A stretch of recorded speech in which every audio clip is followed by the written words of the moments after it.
Wednesday, March 23rd, and whoo boy, um, the view got heated today. Again, it was Black Megan's insistence on talking about critical race theory, and trying to say that education is already getting it right about Black history, except they need to teach more exceptionalism.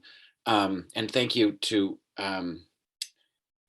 the commenter yesterday, who I did not interpret that correctly. What is her name? Lindsay was trying to say that just adding in Black excellence and trying to remove the victimization process, that there's already enough of that being taught. Anyway, so I don't think that, I already talked about this yesterday, and we've talked about it ad nauseum, and I don't think I can add anything more than how Sunny and Sarah sort of took that whole argument apart. And I think I agree with Sunny in her stance that every time they say it, you have to correct them. CRT is not an equivalent to talking about Black history. So just because some asshole decided, let's make this a talking point to stir the racist base, it doesn't mean we have to abide by that. It's, call things what they mean. I think language is important. And so I think Sarah and Sunny sort of took care of all that. I did enjoy seeing Sunny just say, it's basically a racist trope, and somehow you've bought into that because you're a Republican. Anyway, so that was a big heated discussion today. And we started talking about the confirmation hearings for Ketanji Brown Jackson. And the abhorrent, ridiculous questions that come from Republicans, and who are trying to both sides it about our nominees are, the conservative nominees go through the ringer. We're going to put this one through the ringer too. But this one has an impeccable track record and experience, and isn't credibly accused of sexual assault. So you can't really equate the last two nominees, the other one being a religious zealot, those two candidates with the current one. But that's what they're going to try to do because they enjoy the political theater. And it got me thinking about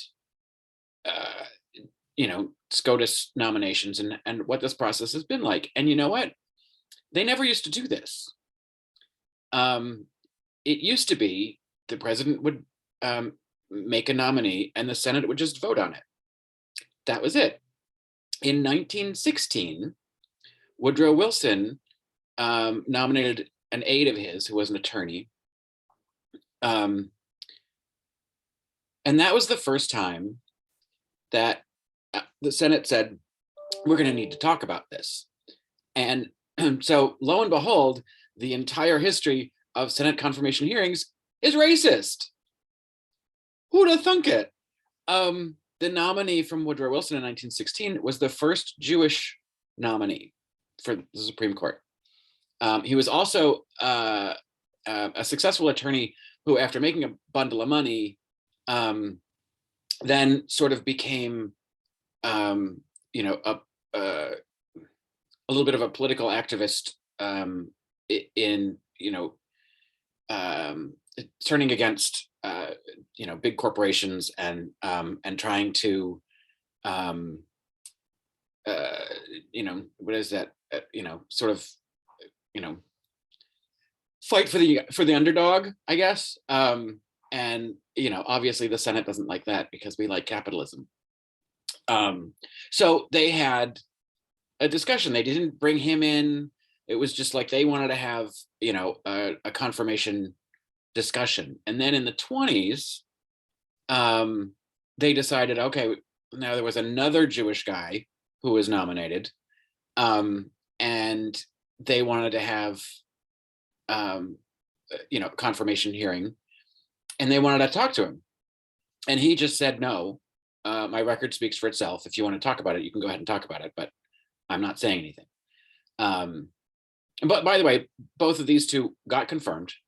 And then not until the late 50s did the idea of a hearing and asking questions come up, where the nominee actually shows up. And even then, the nominees don't really say much. And if you think about that, it was late 50s, early 60s. Isn't that far away from the Bork nomination from Ronald Reagan? And that's the only one in recent history where it got to the nomination stage where it was someone was then removed from nomination. Because of the objections to his nomination by the Democrats, he removed himself from SCOTUS nomination.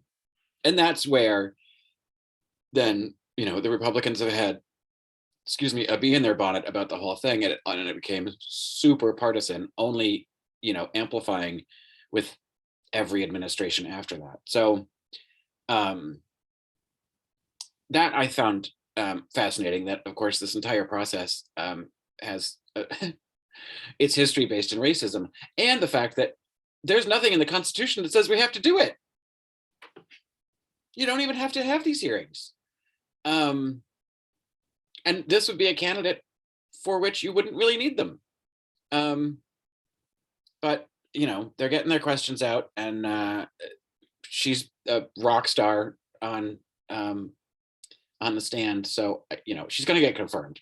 But it's just a bunch of bullshit to go through first. And I think something like she has 2/3 support from American people, so that's not going to get represented in the 50-50 vote by the Senate. But the Senate isn't fair, because the Senate represents land, not people. And then Matt Damon came on with his co-author about a book about the importance of water. I guess the worth of water is what they're calling it, from a Ben Franklin quote. And I think what they're doing is wonderful. Access to water is critical for a functioning society. And I think what they're doing is amazing. I just like to say that it's absolutely fucking appalling that in this country, the wealthiest country in the frickin' world, or at least one of, that Flint, Michigan has had such a water crisis that it's had. While these fucking asshole billionaires build crotch rockets to go into space, they could build those crotch rockets and go into space and still fix Flint's water. Like, write a $75 million check and put the fucking infrastructure in. They could do it, and it wouldn't mean a thing to them. I just don't understand why Flint has had to suffer with this, which also was the result of a racist mayor and governor who just didn't care about the people of color in Flint. So there's more about our racist history. And I won't even go into the reparations that Joy is talking about. And you know what? Good for Jamaica. You don't want them. They don't. You don't want the royals to show up because you know what they represent.